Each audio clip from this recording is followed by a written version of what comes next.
बिस्मिल्लाहिर्रहमानिर्रहीम। First year students exercise 11.2 हम लोग डिस्कस कर रहे हैं और इससे अपनी पिछली क्लासेस में हमने क्वेश्चन नंबर 3 जो है वो डिस्कस किए थे और इस पूरी एक्सरसाइज में आपको याद होगा कि हम ट्राइंगल को सॉल्व करना सीख रहे हैं by the help of different formulas.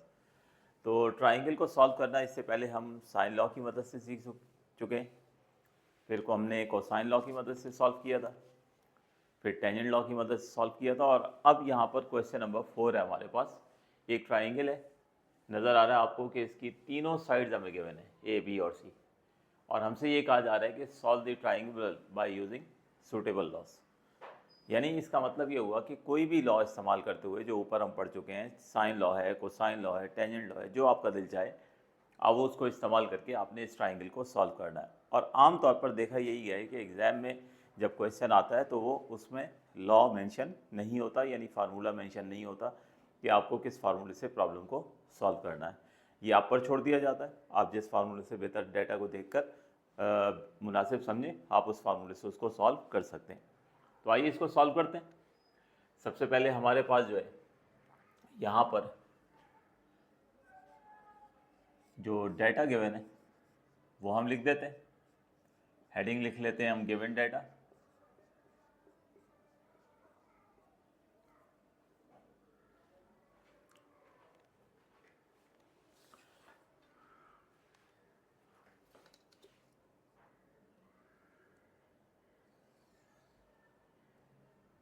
और गिवन डाटा में हमें एक ट्राइंगल की तीनों साइड्स जो है वो गिवन है, 3 sides of the triangle is given.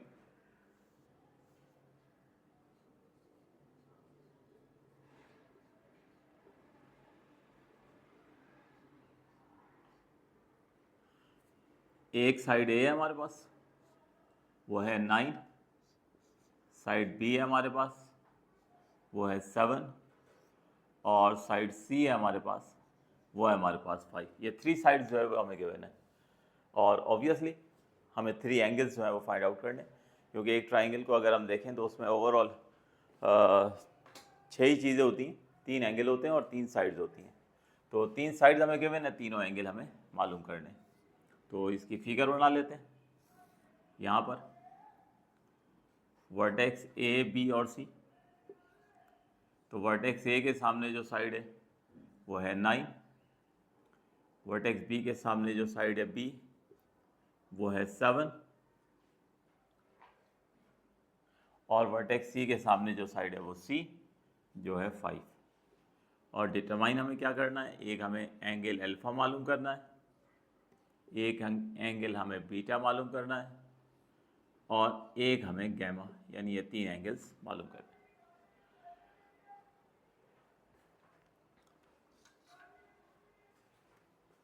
Next heading लिख लेते हैं हम लोग यहाँ पे, to find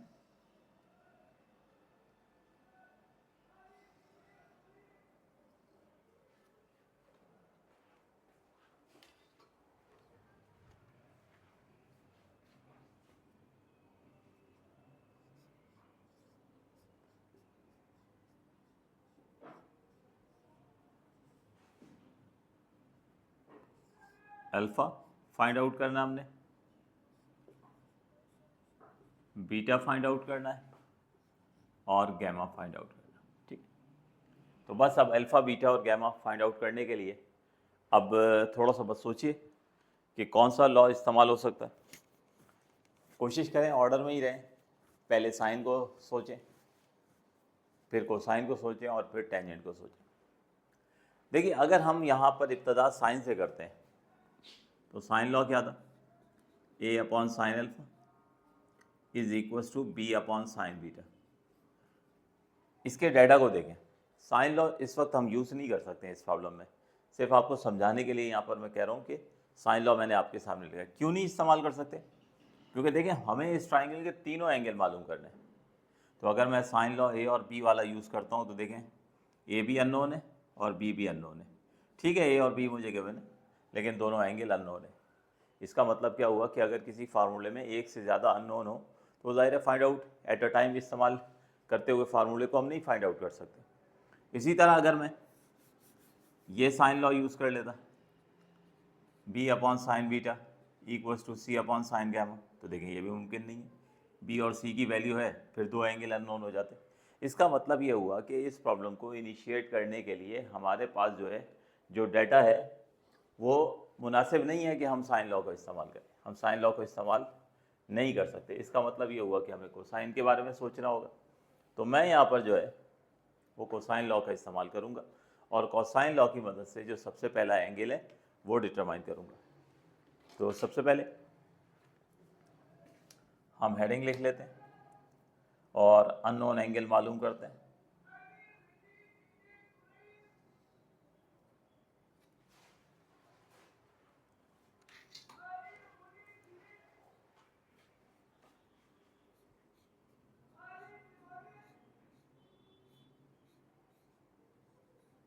unknown angle alpha find out करते हैं और इस्तेमाल करेंगे हम कोसाइन लॉ का, और उसकी मदद से हम कॉस अल्फा फाइंड आउट करेंगे। तो कॉस अल्फा का फार्मूला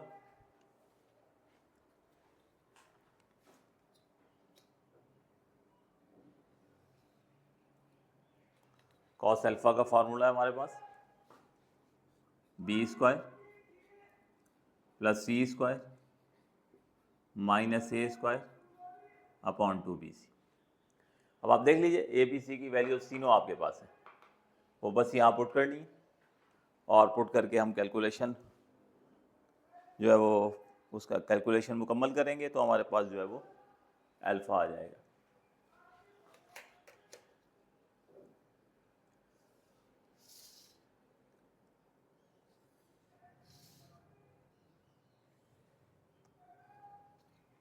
तो यहाँ पे ए बी सी की वैल्यूज हम पुट कर देते हैं। तो therefore cos alpha is equals to, सबसे पहले करना है बी का स्क्वायर,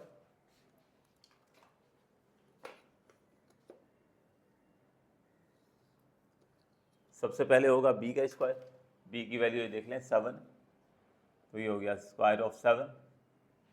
फिर सी का स्क्वायर, सी हमारे पास है 5, फिर माइनस ए का स्क्वायर, ए हमारे पास है 9, इसका स्क्वायर करना है और 2 टाइम्स ऑफ बी और सी यानी 7 और 5। फर्दर इसकी सिंप्लीफिकेशन करें, 7 का स्क्वायर 49 प्लस 25 माइनस 81 ओवर 70, 7 5 ज़ा 35 होगा और 35 2 ज़ा 70।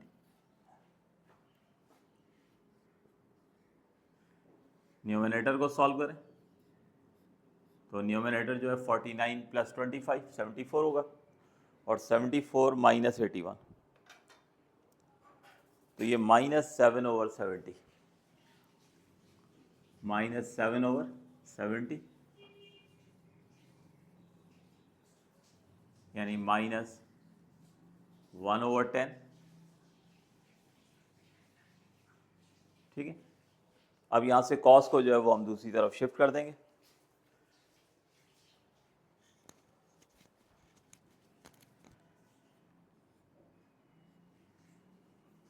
कॉस को हमने दूसरी तरफ शिफ्ट कर दिया और ये आ गया कॉस इनवर्स माइनस ऑफ 0.1। तो यहाँ से बेटे हमें first angle, first unknown alpha जो है वो मिल जाएगा। तो ये अल्फ़ा की वैल्यू आ जाएगी हमारे पास 95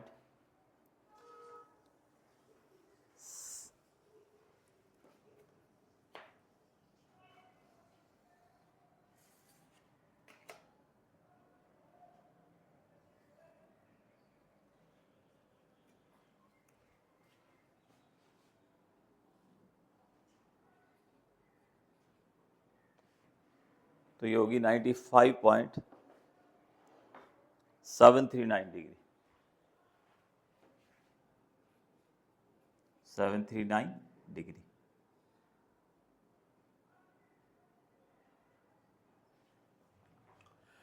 अब इसके बाद बेटे फर्स्ट एंगल हमें मिल चुका है अल्फा, अब इसके बाद सेकंड एंगल की कैलकुलेशन की तरफ जाते हैं। तो सेकंड एंगल जो है बीटा हम कैलकुलेट करते हैं, और वो भी फिर अब हम कोसाइन लॉ की मदद से ही करेंगे। करने को हम साइन भी कर सकते हैं इस्तेमाल, अब साइन भी हो सकता है, लेकिन एक जैसा ही रखें, सिमिलैरिटी रखें तो इट्स बेटर। तो अब हम बीटा कैलकुलेट करेंगे, और बीटा कैलकुलेट करने के लिए हम जो है दोबारा कोसाइन लॉ का ही इस्तेमाल करेंगे। हाँ, अलबत्ता जब कोसाइन लॉ हम सॉल्व कर लेंगे तो फिर थर्ड एंगल मालूम करने के लिए, गैमा मालूम करने के लिए वो हम थ्योरम फिर इस्तेमाल कर लेंगे, alpha plus beta plus gamma equals to 180 degree. ठीक है, the sum of the major of the three angles of a triangle equals to 180 degree. तो वहाँ हम उसको यूज़ करके फिर क्वेश्चन को वाइंड अप कर देंगे। तो हेडिंग लिख लेते हैं हम लोग, फाइंड बीटा।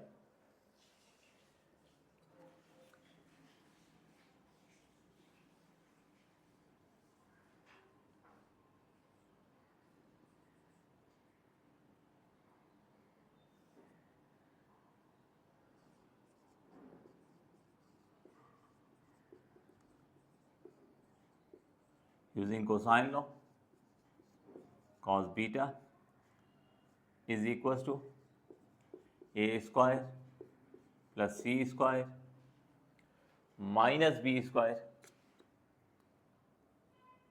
over 2ac।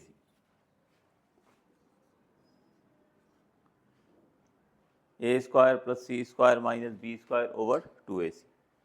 अब इसमें एक बार फिर ए की वैल्यू 9, बी की वैल्यू 7 और सी की वैल्यू 5 पुट कर देते।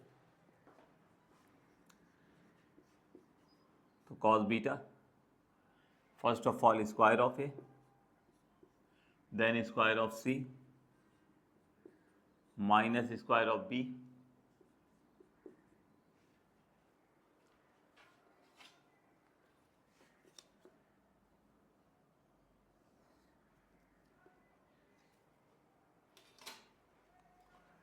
Over 2ac। ए है 9 और सी 5। यहाँ स्टेप मैं डायरेक्ट करूँगा, ये कैलकुलेशन आप मुकम्मल करेंगे तो ये कैलकुलेशन ये हो जाएगी 0.6333, 0.6333 beta equals to cos inverse 0.6333। तो बीटा हो जाएगा हमारे पास 50.705 डिग्री।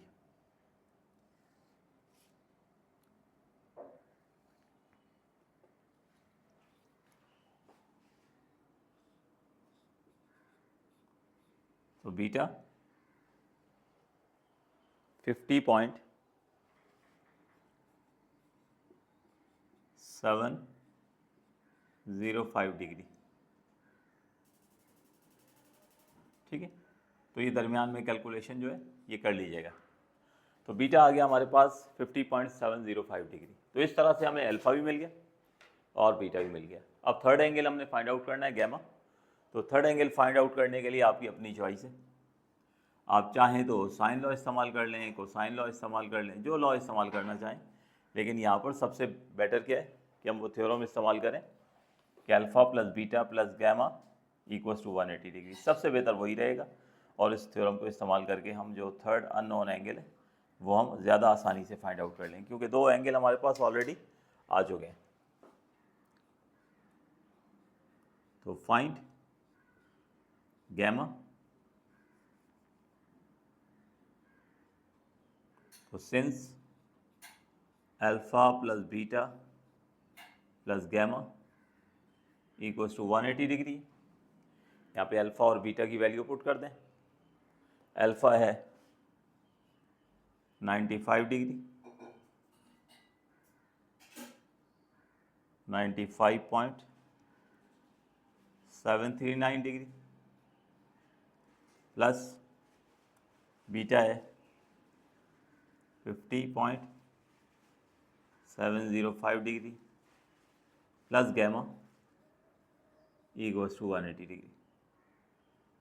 तो बस अब ये 95 और 50 को ऐड करें और ऐड करके वहाँ ले जाकर 180 से लेस कर दें तो आपको जो है वो गैमा मिल जाएगा। मेरे पास स्पेस नहीं है तो इसलिए मैं इसको डायरेक्ट यहाँ पर लिख देता हूँ ताकि आप लोग जो है वो मैच कर सकें।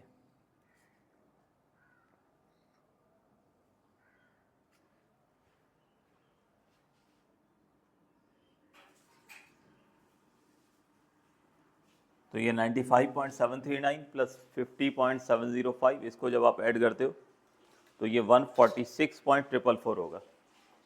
146.444 उधर ले जाकर 180 से आप लेस कर देना तो गैमा की वैल्यू हो जाएगी 33.556 डिग्री। तो ये बेटे हमारा आंसर।